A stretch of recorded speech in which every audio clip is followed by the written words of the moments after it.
Podcast ini dibawakan khas kepada anda oleh NAZRI BAOBED. Jual dan beli rumah, tak payah stres lagi. Assalamualaikum everyone. So we are here today in this very beautiful house. Of course, it's the clients of NAZRI BAOBED. So jom kita dengar testimonial daripada Fadli dan juga Emilia. Kita tak tahu yang dia ke umrah. Pasal ada group chat. So kita tanya dia send it. Dia reply. Tapi bila dia cakap, I reply you in a while, semalam Jumaat. Dah say, Singapore malam tu dia hantar gambar dia kat umrah. I say, sorry sir, I apologize. Never mind. But is he doing work? Orang kata sekarang tu next level lah. Next level. This is our first time with agent. So I worry about is there any upfront ke apa lah. Yeah. But after the first day, dia macam very soft spoken and very very calm lah. Dia tak kancong. Then he very transparent. Dia ada plan. Dia cakap, plan. okay, lepas apa ni kita buat. And then after that, bila you boleh cari rumah. And he tell us, you boleh upgrade to 4 room. You can go 5, but there will be extra blah blah blah gitu lah. he share a lot of his knowledge about buying and selling lah. Which is kita rasa very safe. I think dia ada magic lah. Pasal kita cakap, sir, we reach HDB. 15 minit, 10 minit dah sampai. So dia punya respon, dia tak nak kasih tunggu your client lah. Correct. That's one thing. Even macam pukul 11 malam, pukul 12 malam, I will send him apa-apalah rumah yang available yang I interested. He will reply. Week, kita cakap, nah. Okay, it's okay. We go to the next part. Dia layankan. Everything was good. Dia kata, no worry, we go shopping again lah. Kita pergi shopping again. Yes, definitely. We recommend NAZRI BAOBED.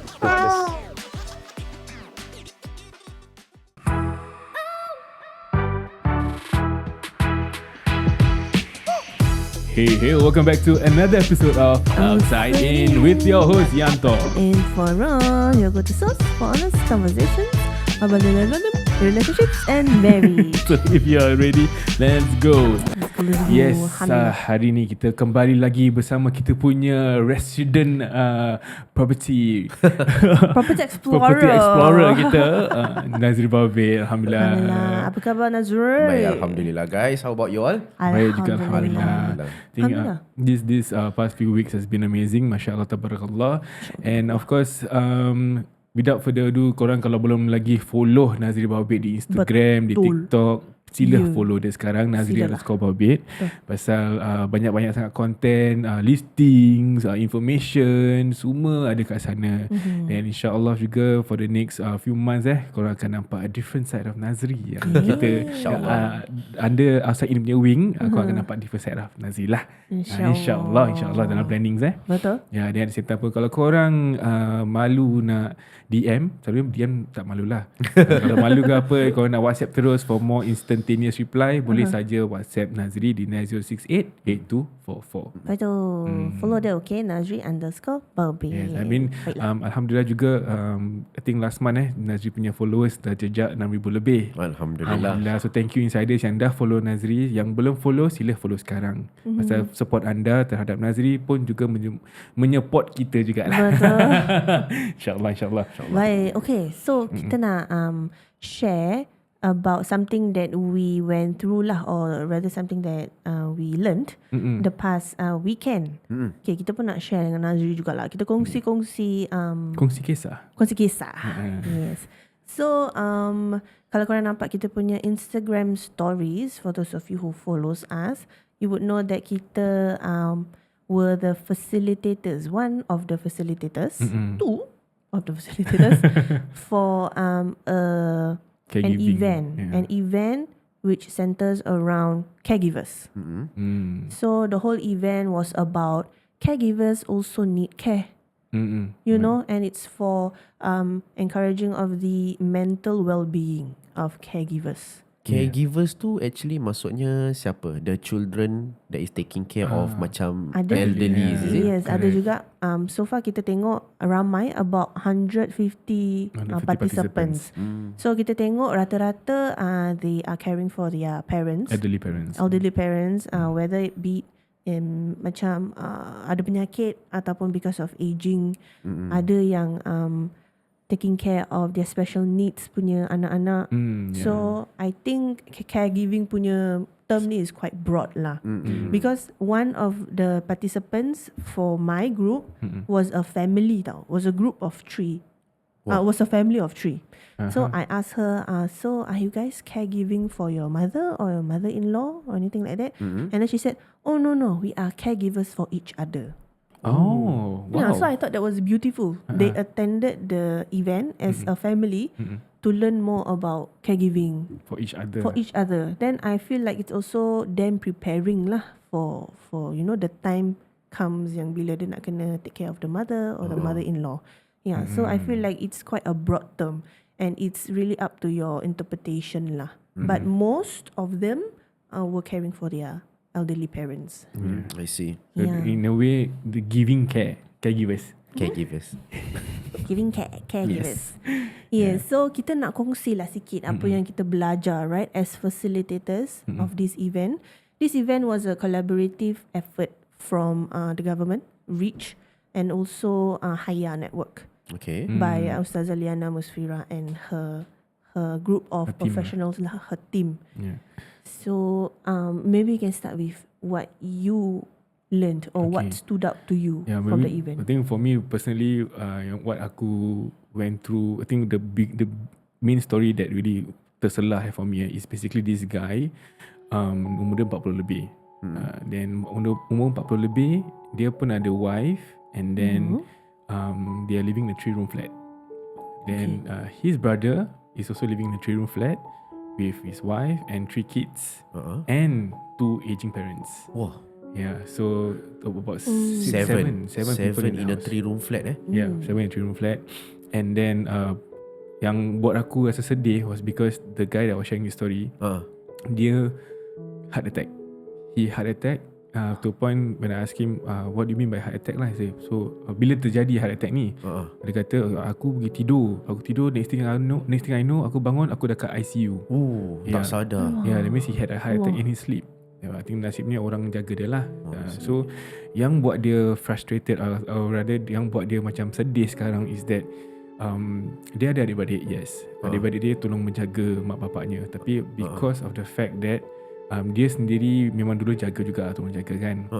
But sekarang dia dah ada this condition, this heart attack condition, and then dia belum lagi pasang device untuk recharge the heart ke apa. I can't remember what's the name of the device. And dia kata dia dah tak mampu to do what he used to do for the parents. Yeah, then and at the same time pun when that happens, dia punya parents pula very elderly lah, in the late 70s itu. Diorang macam kurang faham dengan situasi anaknya. Kita kasih nama dia Man lah, Man. Yeah, so Man ni dia rasa sedih, dia rasa macam why do I have to go through this? Aku anytime ni kalau aku stress, doktor kata selagi aku tak pasang benda ni, I'm like a time bomb. Anytime I can just go.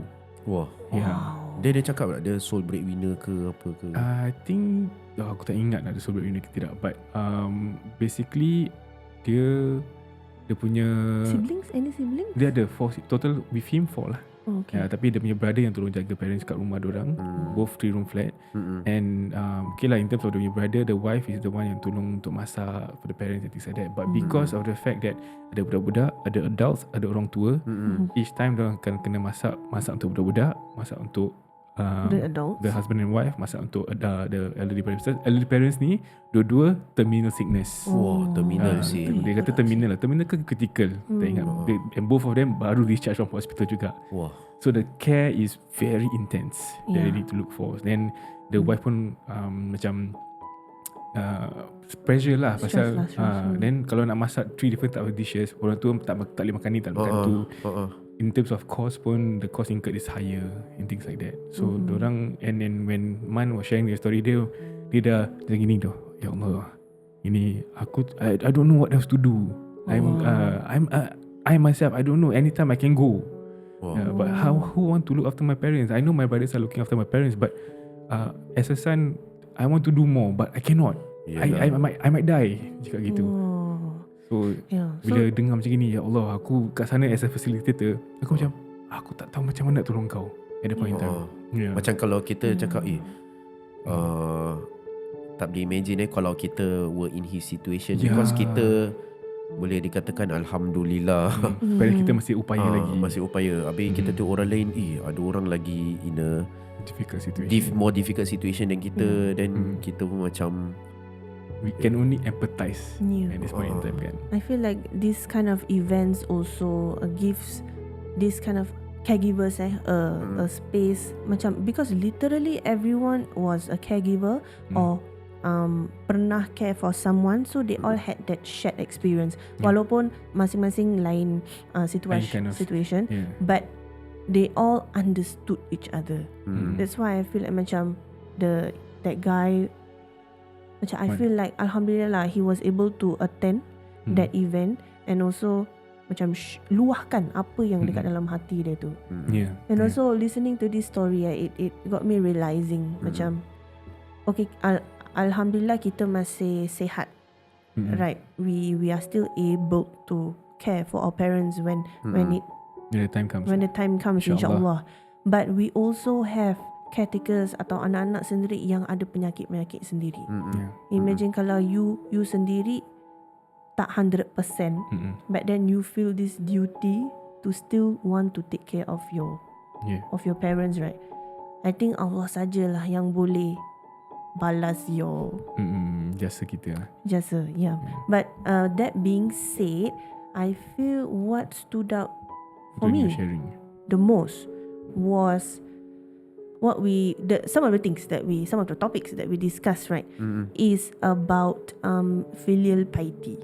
Wah. And it was interesting because dekat situ bukan saja orang-orang Melayu kita, but ada bangsa also. So from that event itself, from that one sharing itself, we could hear from different cultures, and I realised that semua sama when it comes to filial piety ni. Orang bahasa orang bangsa Melayu, we feel macam okay, dia macam it doesn't matter where it came from, maybe upbringing ataupun culture ataupun apa kan, atau generational punya. Okay, kita tengok kita punya mak jaga kita punya grandma.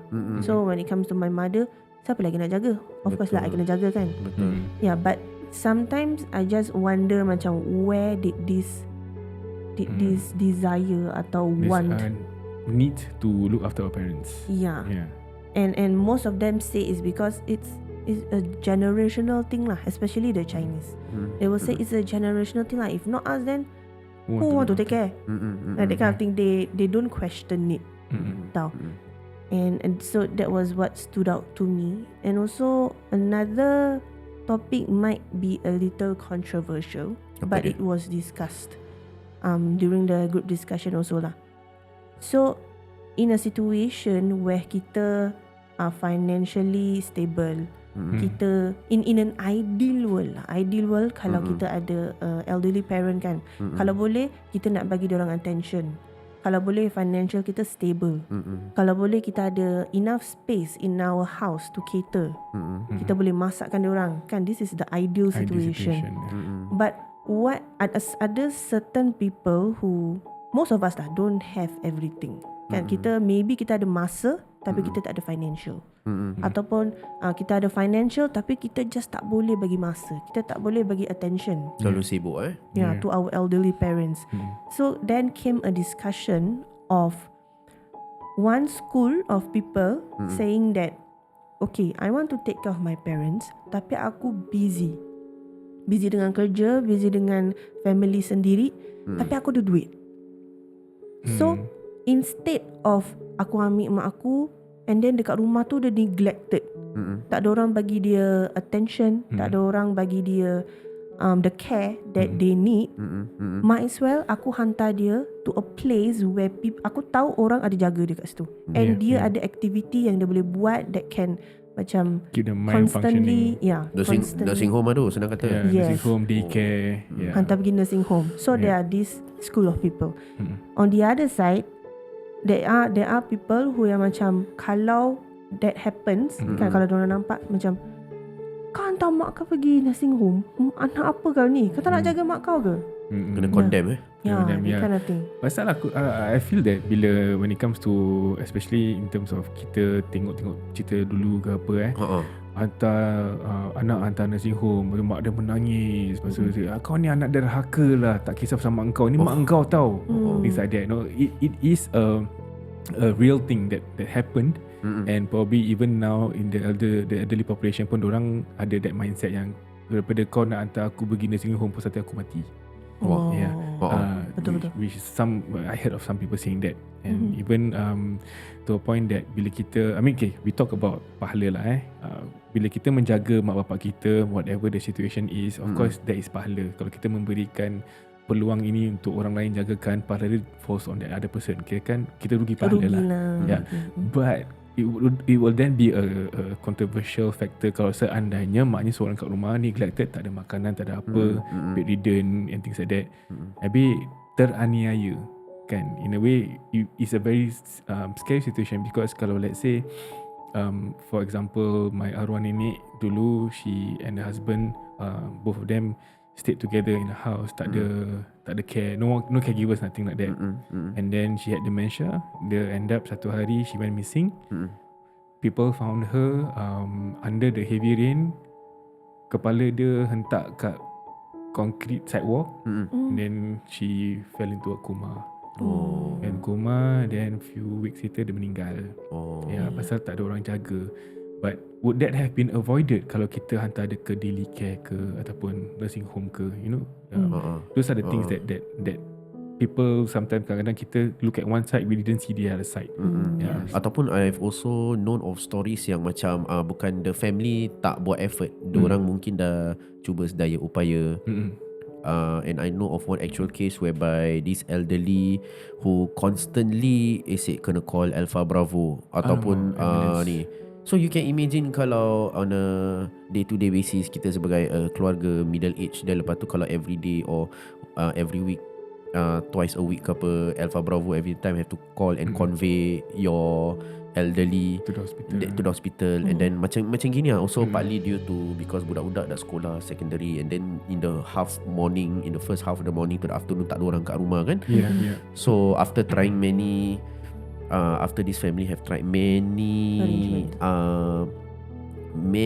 options they have tried macam-macam, then lepas tu dia cakap at the end of the day it's still best that diorang pergi hantar this elderly, their elderly parent, elderly mother to the nursing home. Of course it feels macam kau cakap kalau daripada luar cakap macam apa ni, apa anak dah tak tahu nak jaga si mak kau elderly ni. Tapi yalah, we just don't know the full story kan behind it, whether they did their 100%, 110%, tapi it's just that memang is beyond their hands.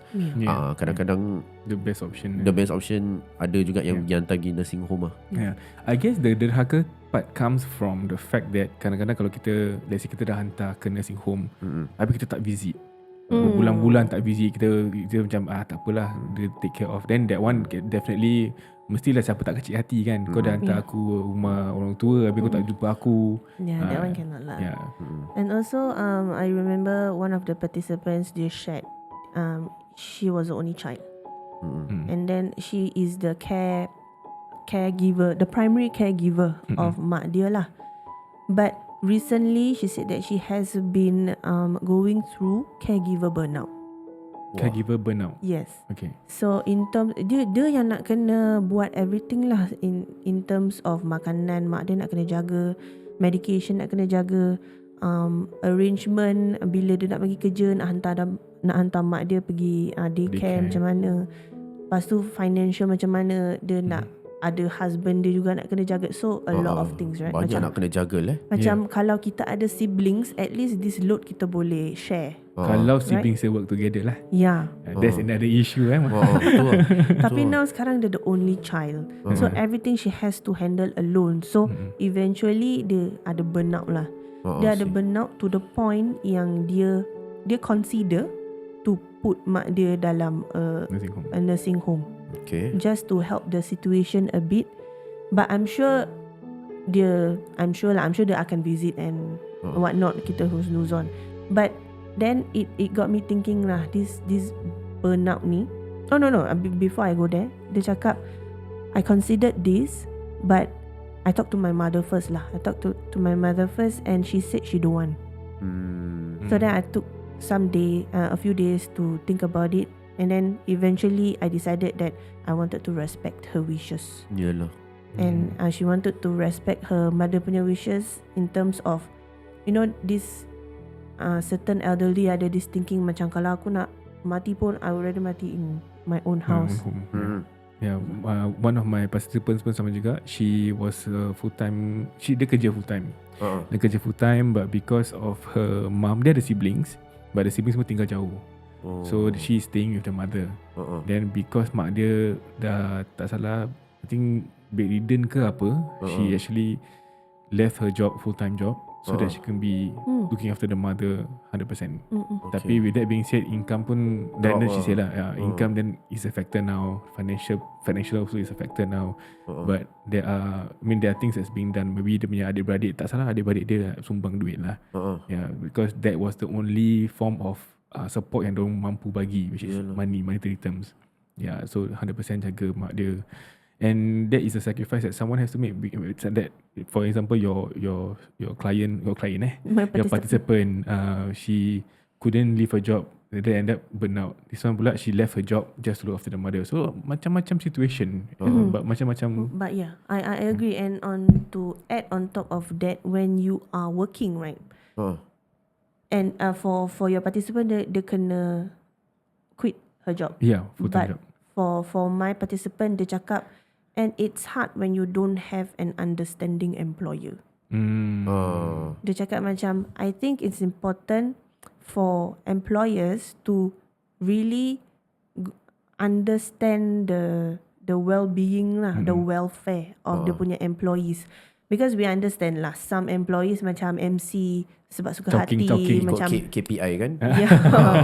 Macam hari ni bangun lambat ke apa, MC that kind of thing. We have those kind of employees. We understand. But then when it really comes to people who are, for example, caregivers untuk their elderly parents, when it comes down to it, kita tahu kalau diorang ada penyakit, ada banyak appointments, ada banyak benda they have to take leave for, right?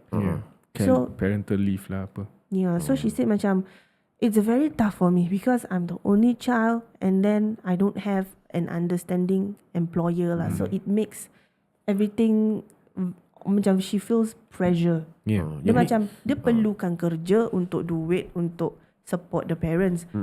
But at the same time, macam gitulah. Dia macam vicious cycle. Yang ni aku nak selit sikit. So the good thing is nasib baik this person alhamdulillah ada siblings lah. So I've also handled clients in this similar job scope. In a sense whereby kalau dia tahu whether adik dia tengah full time caregiver and then the adik is facing or the kakak is facing this kind of difficulty, kena give up job, so on and so forth. So far alhamdulillah my clients pun ada juga dia share dengan dia minat, kenapa aku nak upgrade daripada aku punya forum BTO, kalau tak aku tak jual, aku just duduk sini diam-diam aja. So usually they have these reasons because I want to bring in my parent, my sibling dah lama jaga my bedridden mother ke, my mother yang who needs medical extra attention, special care ke apa. So usually one of the I would say solution lah, kalau mampu alhamdulillah the other sibling sometimes they would actually upgrade and move closer to the one who is taking care of the mother.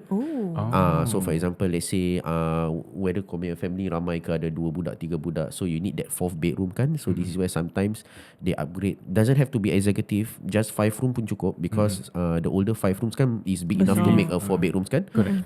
So just upgrade to 5 room pun insyaAllah okay, as long as mampu, affordable, don't overstretch your finances. These are some of the ways that the audience or sesiapa yang you dengar of can consider. Because some people dia ingat dia tak ada jalan cerita keluar. Okay lah, adik aku dah terperap kat situ jaga mak aku dah, that's it. And then kita yang tinggal jauh just kasih sumbangan just like that. So this is something to consider lah. Wow, tak pernah terfikir macam gitu The person yang macam more financially stable can come over. Right, yeah. Because I also have one participant. Dia cakap dia appreciate that the siblings sumbang in terms of financial. But at the same time, korang tak tahu apa yang aku lalui every single day dekat rumah tu dengan mak bapak aku.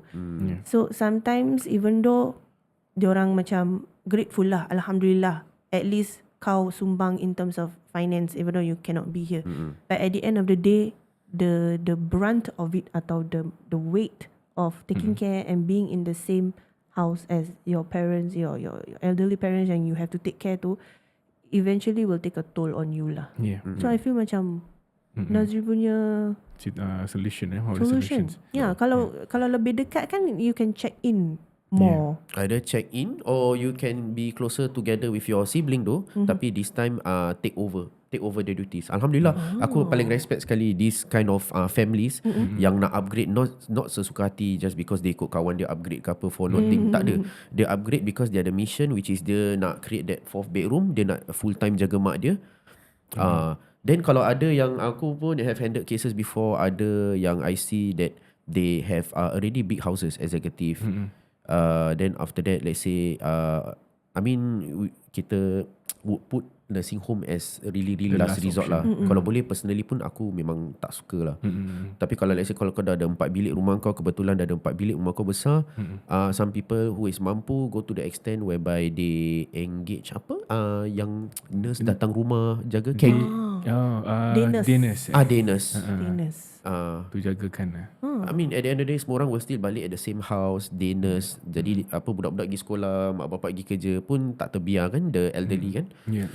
This is what I have come across jugalah, this type of clients. In terms of, lagipun bila kita buat gini, I mean we how do I put this?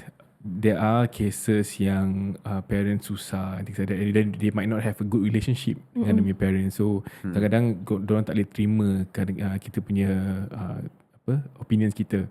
But of course when that happens, that is another kind of story to talk about lah, another ujian to talk about. But sekarang ni we are talking about kita sebagai seorang anak, most of us yang ada good relationship dengan parents, memang dalam hati kita is kita nak look after them, kan. So for those yang mungkin tak ada that good relationship, insyaAllah kita doakan yang terbaik. But of course please don't undermine that there are people who also have good relationship. So for this episode kita address that for now.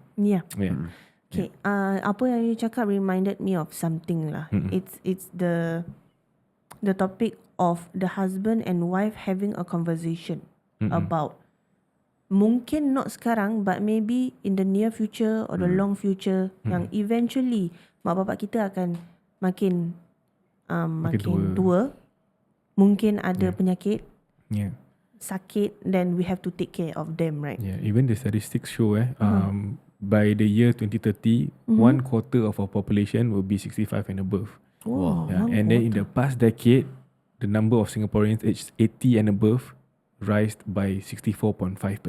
Wow. Which is a lot. The aging population. So are you okay? So shock So in terms of aging ni, memang this aging population thing, kalau kita belajar time kita muda-muda pun, it is an issue. And then with the number of elderly around, that's why you see a lot more nursing homes, a lot more daycare centers and things like that. Even my arwah nyanyi also was part of a daycare center. Kan, in the morning a transport will pick her up, and then she does her activities at the daycare center. Then by evening she will patah balik. Actually kadang-kadang bila kita take a look at it, actually they, I mean sad to say, tapi they achieve more. Because all these people will first do their exercises. They really get the elderly people moving. Be active. Kalau kat rumah, I mean bukan aku nak condemn lah, tapi the mind shuts down. Then kebanyakan duduk. Even Man, the guy that was sharing the story just now, he said he even shared that his observation was kebanyakan yang selalu duduk kat rumah, duduk depan TV, menung kat TV. So in that sense, dementia kicks in faster, because your mind is not active. I feel like we are not macam asking you to send your parents to nursing homes or anything like that. Macam in any situation ada pros and cons ni. And also every family have different circumstance and challenges, right? But memang betul in nursing homes ni they ada pakar-pakar yang will always be with the elders to constantly stimulate them, be it in the minds atau being active, diorang buat exercises. You know, sometimes when you lalu dekat bawah blok nanti you nampak kan macam The day kindergarten, centers lah. but it's like a day center lah. And you see the elderlies. And then Nyanyi-nyanyi. sometimes I see them macam buat kawan, and it's fun. It's a healthy way to spend their day lah. But that being said also, kalau you rasa that inside your heart you dah sepakat dengan adik-beradik you cakap no, we don't want to send our parents to nursing home, then my only thing is, and this is to remind myself also, kalau you tak nak buat tu, okay, you jaga your parents inside your house, tapi you janganlah, you know, certain Abaikan you jangan abaikan is one, but kalau you cakap you nak jaga, you janganlah macam, you know, our parents makin tua, they lose part of themselves, right? Diorang dah lupa-lupa. Atau dulu diorang buat gini tapi sekarang diorang dah lain. And sometimes kita tak boleh recognize our parents, and they become more sensitive, they become more macam keanak-anakan lah kan, aggravated, senang marah, senang aggravated, macam yang kata. Then you nak kena remind yourself, you have to be patient. Kalau you pergi nursing home and things like that, the professionals are over there are well equipped. Macam okay, diorang tahu elderlies, perangai diorang macam gini, macam mana nak handle and things like that. Kalau you nak pergi take classes, maybe take courses to equip yourself better, how to be a better caretaker, you can do that. InsyaAllah, Alhamdulillah kalau you do that. But if not, then you have to be mentally prepared. You have to be patient. You tak boleh marah-marah mak you. Even though mak you dah sensitif ke apa ke, you tak boleh macam, mak ni apa? You know, we heard stories like that. So kalau you cakap you tak nak send your parents to the nursing home, This is the make sure dekat dalam rumah tu it's more conducive. But gitu okay, maybe I share. Challenging Yeah, because of course I know of dulu my arwah atuk stayed with us for about a few months lah during the last few months of his life. So memang stress in terms of dia constantly mencari arwah isterinya, walaupun dia dah he was there for the funeral kan, tapi dia pasal dia dah kehilangan apa nama dia, dementia, and things like that, dia asyik cari and then dia campak kerusi and things like that. So in a way what you say is true.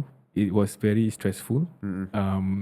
And then also I know of my arwah nyai when she was also closer to the end of her life pun adalah cabaran-cabaran yang my aunties and uncle had to go through, and it brought a lot of tension across all the across all the siblings, because siapa nak jaga, bila jaga, siapa nak sumbang, siapa nak support. So this is a real thing that's happening, and kita tak boleh downgrade the fact that, I mean, yes, it is easy to say make it a conducive environment at home, but this is a real challenge.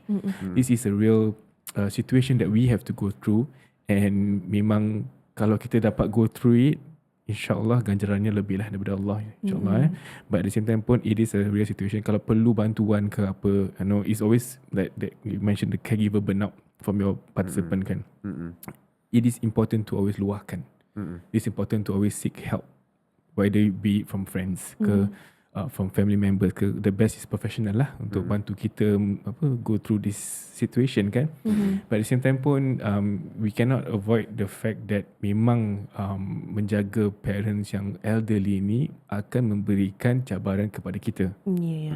Kita kena terima cabarannya as much as we can. But at the same time pun kita tahu no matter what, we are all human beings yang tidak sempurna.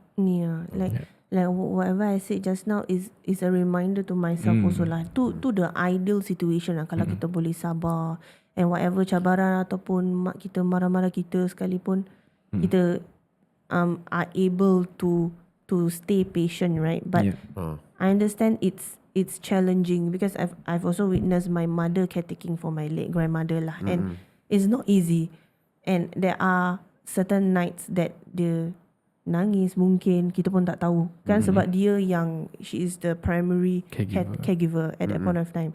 So macam it's it's merely a reminder lah. Kalau boleh, kalau tak boleh macam yang kata, then you need somebody, maybe then I feel like a partner ataupun macam a kampung your siblings ke apa, there needs to be a support group where kita boleh luahkan whatever mungkin during that day mak use extra sensitive ke apa, lepas tu dia marah you termarah balik ke apa because you're so stressed it ke becomes apa. very tension lah. Yeah, and then you know at least you have somebody to remind you macam adik, sabar adik, ataupun you pergi at somebody and you luahkan. At least there is an avenue for you.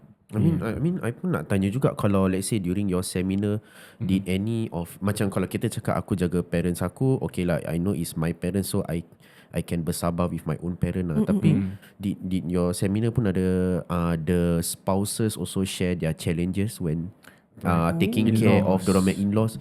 Because kita tahulah kan, kalau I mean sorry to say, drama kan banyak sangat portray In-laws yang apa daughter jaga in-laws, habis lepas tu apa, so we also, I don't know whether they got share their side of the coin, whether how stressful it is, does it affect dorang punya relationship as husband and wife.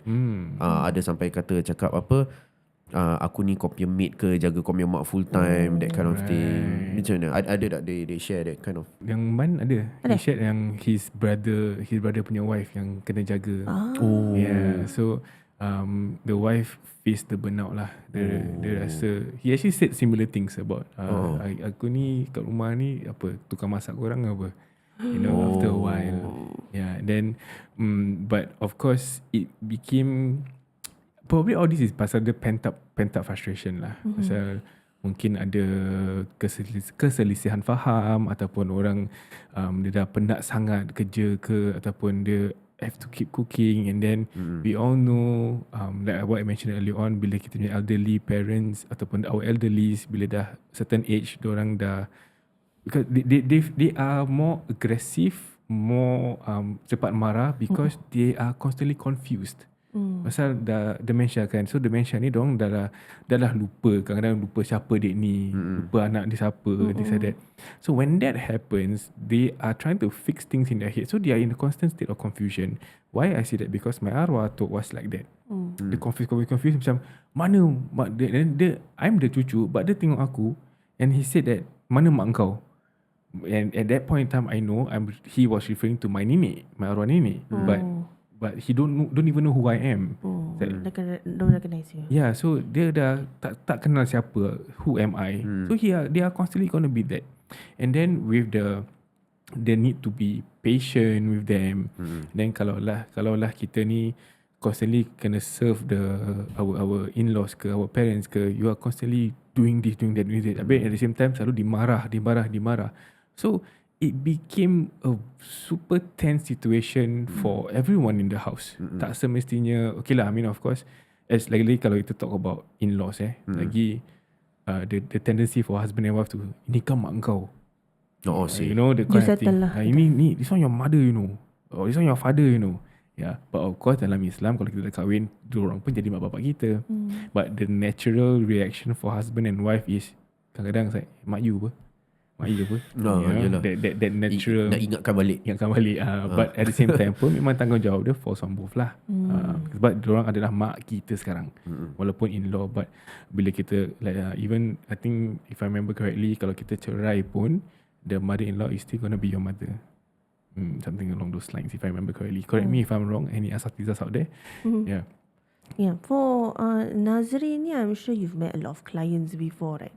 You ada tak ever come across this kind of situation, macam client you a caretaker, then ada lagi mungkin masalah ke apa dorang about housing lah, I would say. Especially ada lah, I come across this situation that dia cerita dia macam gini. So this house the owner is 3 orang. So is the person, the client and his father and his mother. So mother dia is bedridden. Okay. Then after that they are in a 4-room flat lah. They are in a 4-room flat. So dalam 4-room flat tu, selain tu pun ada si lelaki ni punya sibling. So dalam rumah tu 3 people, because this client sekarang tengah tinggal dengan dia punya wife kat dia punya in-laws. Okay. So when I asked about the full story, sedih juga because when kita cakap pasal dia dengan dia punya wife, dengan dia punya daughter, dorang until at that point of time dorang dah kahwin 10 tahun and dorang still belum beli rumah sendiri. Faham. So they never had a house, a matrimonial house lah. Because nama dia stuck dalam rumah tu. So kalau in order for them to buy a house, dia nak kena jual rumah dia. Because after doing calculation, there's no way for somebody to take over, replace. Even dia punya sibling pun tak nak sibling dia nak kahwin, nak beli rumah sendiri. So usually kalau somebody wants to take out the name, somebody must replace in order to keep the house. Tapi kalau tak boleh, you have to sell. Jadi you berpecah nama, jadi semua orang boleh beli rumah masing-masing. Faham. Masalahnya is kalau dia nak berpecah nama, si mak dengan bapak dia ni, maaf kata, diorang can only afford a 2-room flexi shortlist, which is a studio flat. And then dengan dia punya mak dia bedridden, dengan dia punya special hospital bed, dengan dia punya sibling yang belum kahwin, of course dah nak kahwin tu, tapi dia pun nak bilik dia sendiri. Memang definitely you need to buy minimum a 3-room flat tu. Cuma maaf kata, diorang tak mampu lah.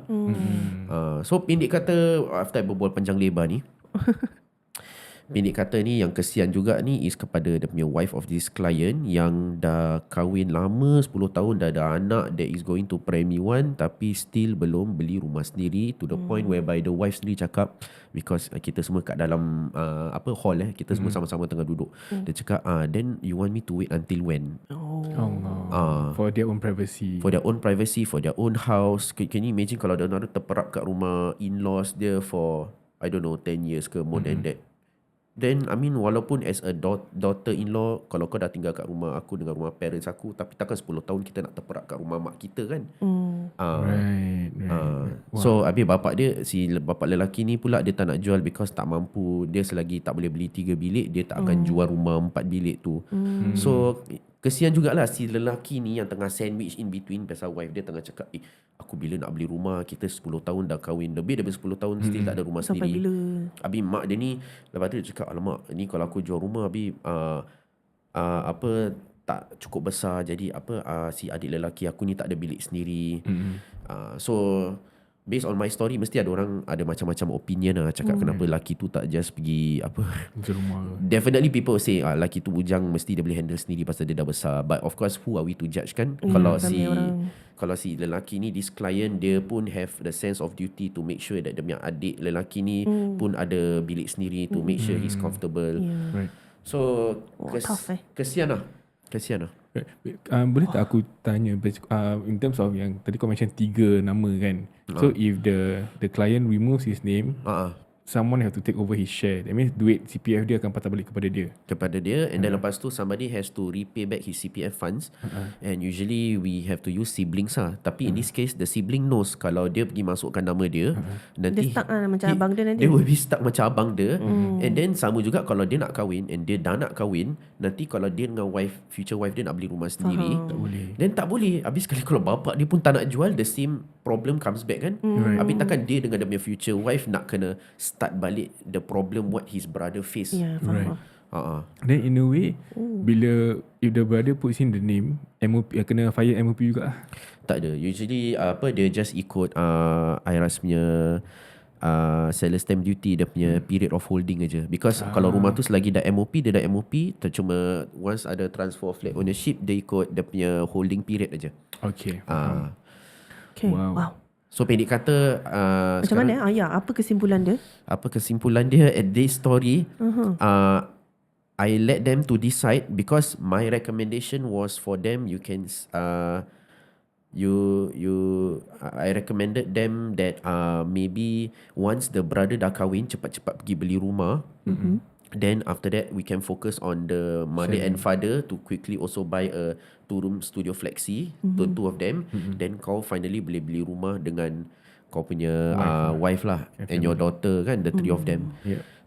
Tapi last I heard from them was many years ago. So I not sure whether they managed to solve their family issue ke tak. Which is this is a real situation. It's a family issue. I mean, kalau nak jual pub, any agent we can come there and say jual aja. Tapi korang nak kena settle korang punya family issue dulu. I think what you mentioned earlier on pun, kalau let's say, is it a possibility for them to beli rumah and then don't jual rumah, tapi sama dekat-dekat with the parents yang tinggal kat studio, if let's say they don't want to bring in their family flat? That would be a miracle. Kenapa I cakap miracle is because kau nak apply balloting pun nowadays balloting now is not guaranteed kan. Yeah. So you must be really very lucky that your parents punya balloting and the house that you're buying is very close to one another. Ada apa? PHG Tak, bukan. Apa kalau you balloting for direct flat dengan HDB. Oh. Kadang-kadang balloting kita punya number tercampak jauh, then you be forced to buy anywhere just to have a house. just to have a house. Tapi kalau nak dapat the area that you want, kadang-kadang you nak kena tunggu bertahun-tahun. So moral of the story is, apa yang I dah share so far is, kalau you nak masukkan nama you dalam your parents flat, you nak kena fikir not just 1-2 kali, but fikir 10 kali, because the consequences once you nak keluarkan nama is not easy. It's very difficult to keluarkan nama once you co-own together with your mother and father lah. Faham. Itu dia. Lagipun NAZRI BAOBED. but at the same time pun, when it comes to caregiving pula, if let's say I think we shared with this just now of course we talk about bila kita nak kahwin ni, siapa nak jaga siapa nanti bila dah tua nanti, especially in terms of parenting. Pasal we have Alhamdulillah in this case I have my parents still able-bodied. You have your parents. Nas pun you have both of your in-laws and parents juga kan. Alhamdulillah. Alhamdulillah. So they talk about okay, tanggungjawab siapa nak jaga parents siapa. For your instance, you have all 3 ladies, or your kakak-kakak semua pun wanita kan. So siapa nak jaga your parents nanti seandainya satu hari diorang dah tak upaya untuk jaga diri sendiri.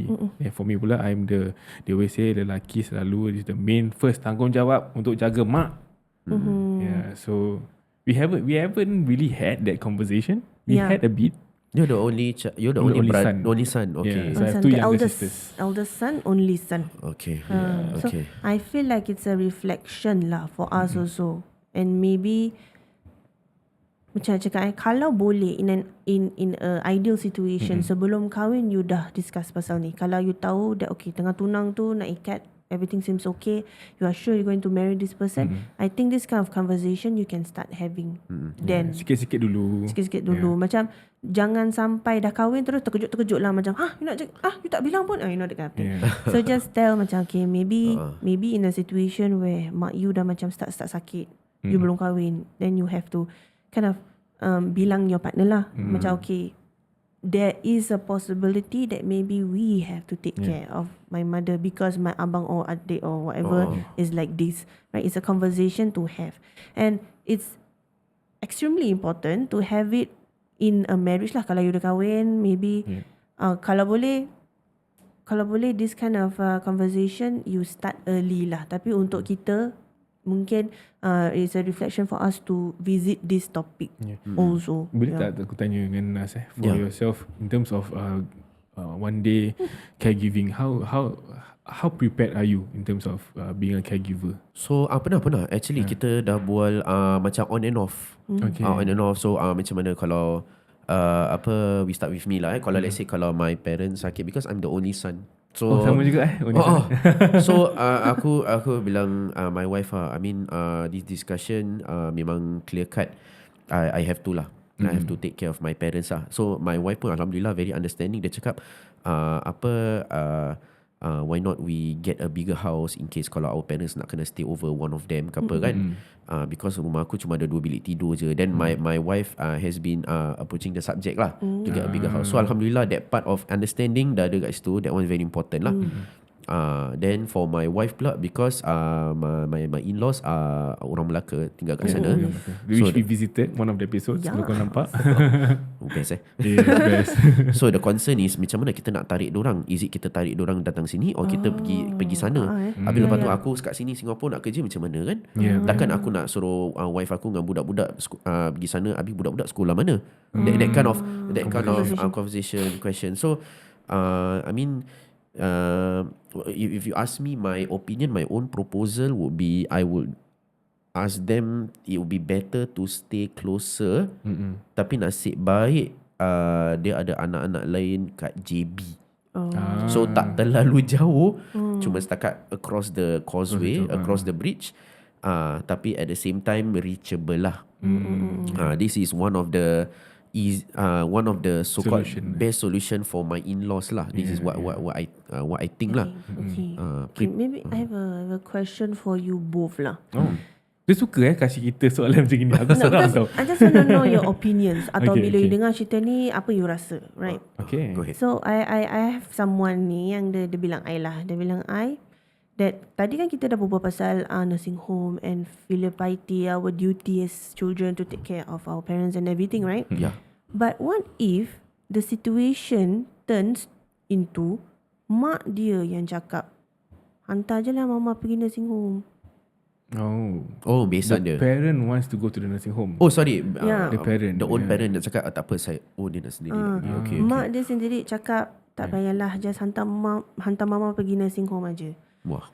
And because the mak dia ni macam, of course lah, like kita semua ada emotional baggage, right? And dia punya baggage is dia tak suka susahkan orang.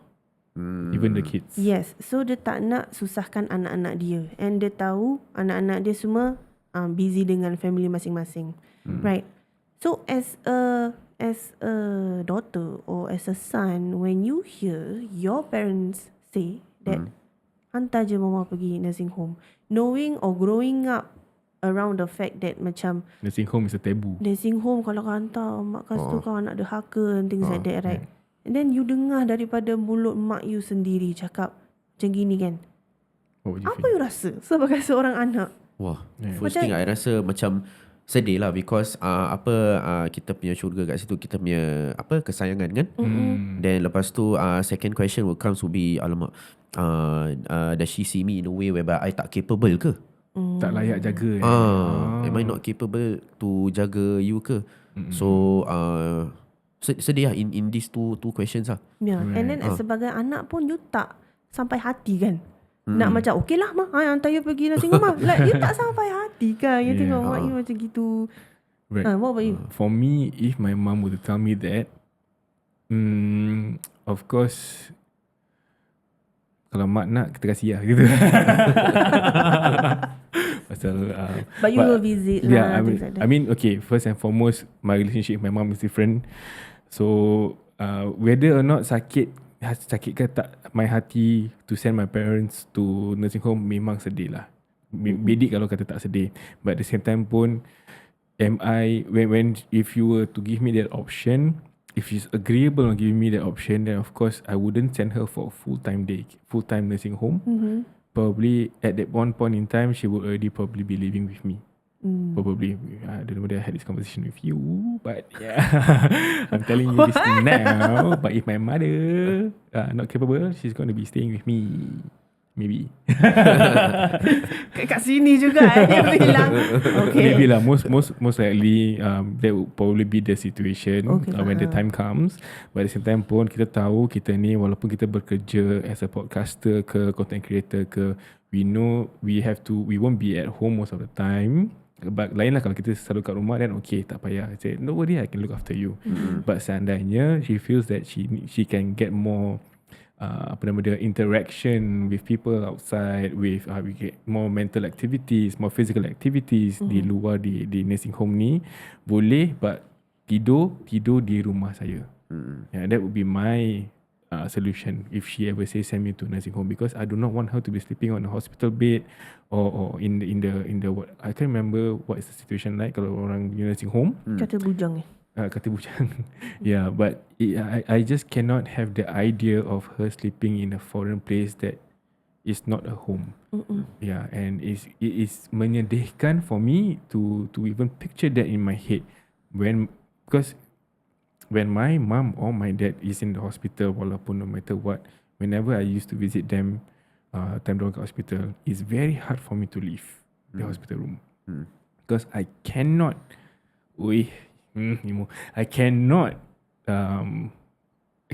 accept that they are in the hospital bed and I cannot look after them. Yeah, that is one thing about me. So if let's say diorang tidur kat sana, kita visit dan kita balik without them kan, oh ya Allah, I cannot do that. Yeah, so worst come to worst, the biggest situation, the most I can do, you want to go? Can. Daycare. Malam you balik, malam you tidur rumah sini, makan, kita makan sama-sama kat rumah.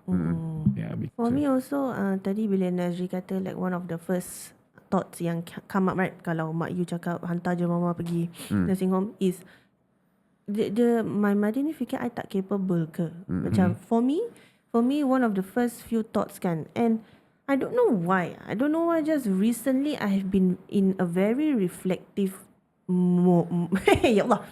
Reflective mode lah. I have been in a very reflective mode, InsyaAllah. especially when it comes to my mother. So kalaulah my mum cakap benda macam gitu kan, I feel like dia cakap macam gitu sebab first of all mungkin dia tak nak menyusahkan anak-anak dia, and secondly deep down inside her heart, I feel lah ini kita muhasabah kita muhasabah diri sebagai anak-anak, dia tahu kita tak boleh bagi dia the kind of attention, the kind of care.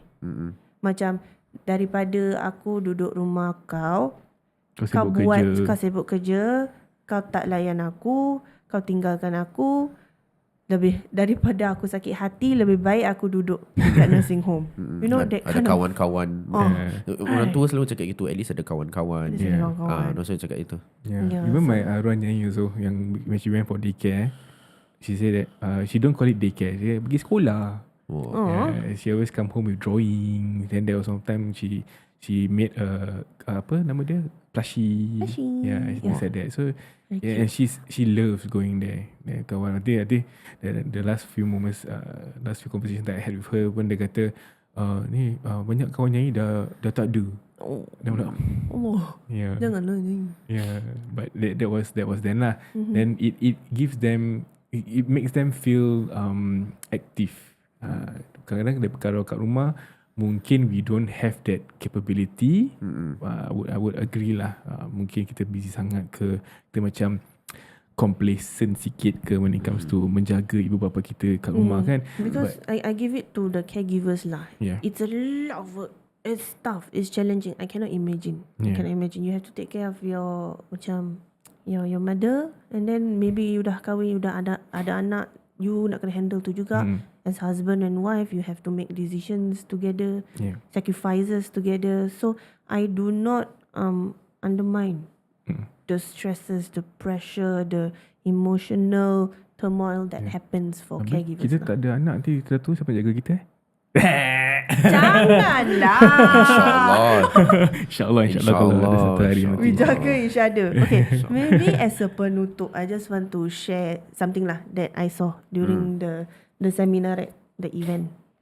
So this one is just by luck, right? Like I said, macam dekat the event ada caregivers, ada yang used to be caregivers and things like that. So they were all sharing their experiences. It just so happens that one of my groups ni, out of 6 of them, 4 of them recently lost the person that they cared for. Maknanya they were caretakers for macam mak ke ayah ke yang ada penyakit ke, sakit tua ke apa. And within the recent months, dorang semua meninggal.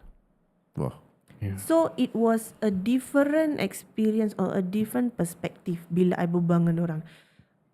The people who were caregivers currently, they were talking about their struggle, macam self-care, emotional struggle, things like that, right? Finances.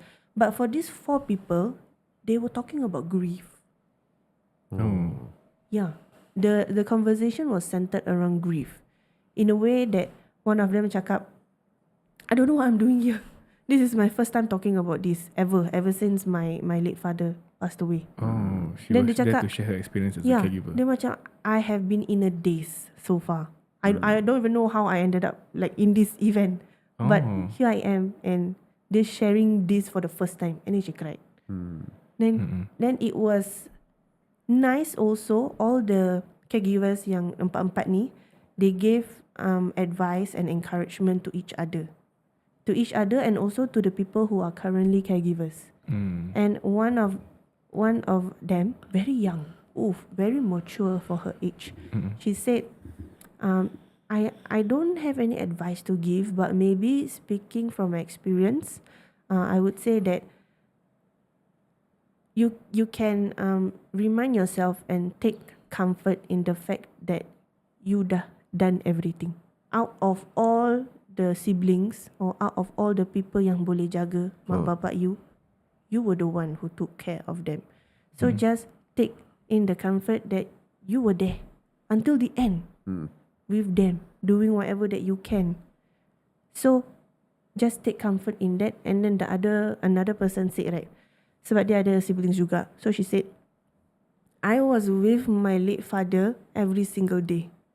But the day that he left, my brothers were the one who were with him. Dan dia cakap, God is great. Because she didn't have to live with that moment macam etched macam in her mind. Bila bapa dia meninggal. When you see somebody you love macam Last breath. yeah, that last breath and you are there to witness, right? It's a different kind of punch to the gut. So dia cakap, God is great because I wasn't there, so I wasn't that affected for the passing. But for my brothers, dia cakap, it was a moment of reflection for them. Because yang the lady is the one who jaga every single day. Macam the primary caregiver lah. The brothers macam maybe contributed macam financially ke apa, but they weren't there inside the house. So then the passing macam impacted them so much sampai they have so many regrets. They have so many macam I should have done this, I should have done that, I should have done this. Sampai sekarang all the attention goes to the mother. Alhamdulillah. Now they are macam more prihatin about the mother and things like that. Because they do not want to go through what they went through with the late father. Yeah. So insyaAllah kepada all the caregivers out there, first and foremost, do what you always do. If you need a rest, go take a rest. Take a break. You deserve the break.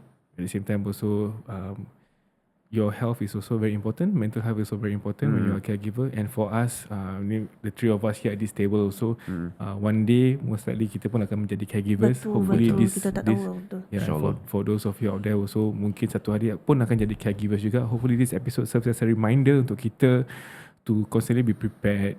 And then if we are overwhelmed, look for help. If you don't know what to do, seek out help also. You know, there are always options for us, especially when it comes to finances, when it comes to mental health, when it comes to caring for the elderly or even the special needs. Banyak-banyak resources out there. Jangan sesekali fikir you are alone, because you are not. We are all here for each other, insyaAllah. Okay, at the same time, remember what these caregivers yang I jumpa ni, dia orang cakap, because you have done your everything, you tak ada regrets. You betul-betul jaga mak you, betul-betul jaga bapak you to the point yang you tak ada regrets. And bila diorang pergi, as a anak ni, you rasa macam, okay, I have done my tanggungjawab. And ajal dekat tangan Tuhan, right? And then, of course, I would say then your challenge is the grieving part lah. Yeah, that is another story, another challenge on its own. But yeah, just remember that lah. When you rasa macam, wah, kenapa aku, just remember that. Pahalanya, insyaAllah, besar sangat-sangat, insyaAllah. Allah akan reward you, insyaAllah. Okay. InsyaAllah. Nas, any closing words? I can only say to the audience, bertabahlah. Bertabahlah. It's a very heavy responsibility. After seeing my own two eyes, kan, looking at different clients, different family, different background, different challenges dorang face. Like what you said, it's always a reminder to ourselves juga, to always prepare in advance. Jangan last minute bila benda nak terjadi baru nak discuss dengan wife pasal baru aku nak start kat mana aku nak letak mak aku, bapak aku ni semua. At this age where you closer to 40, the golden age, you be prepared lah. Be very prepared. Yes, kalau you nak cari rumah pula. Of course, when it comes to, if you're orangnya. considering, macam tadi Nas shared his experience, if you don't know what is the best solution, whether should you sell the house untuk moving closer to your parents ke apa, you can always look for NAZRI BAOBED. And at the same time also, he has, like he mentioned, he has experience in this scenario juga. Banyak experience, masya-Allah.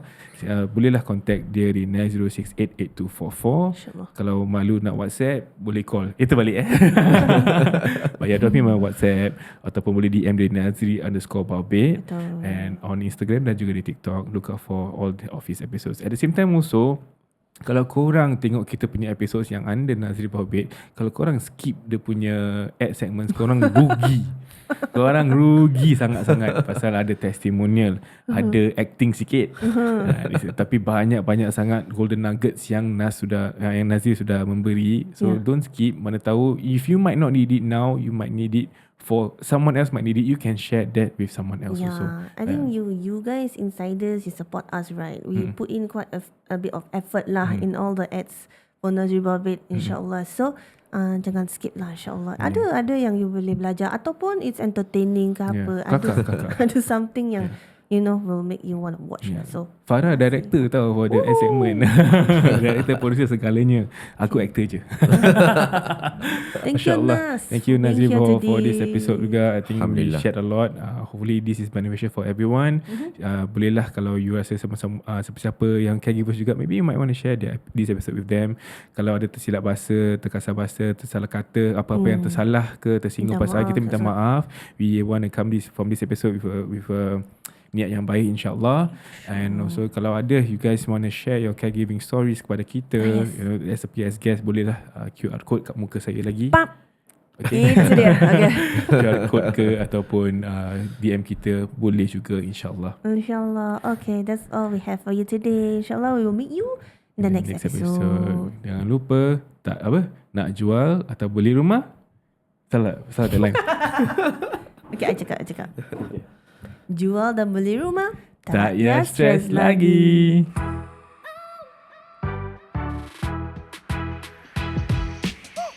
We have come to the end of another episode of Outside In. Outside In. If you like what you hear, please follow our socials: TikTok, Instagram, Spotify, and also YouTube. Yes, share with all of your friends and family members so that they can benefit from this episode. Jangan lupa juga follow NAZRI BAOBED di Instagram dengan Outside In di semua platform. Jumpa lagi. Assalamualaikum. Bye-bye. Bye.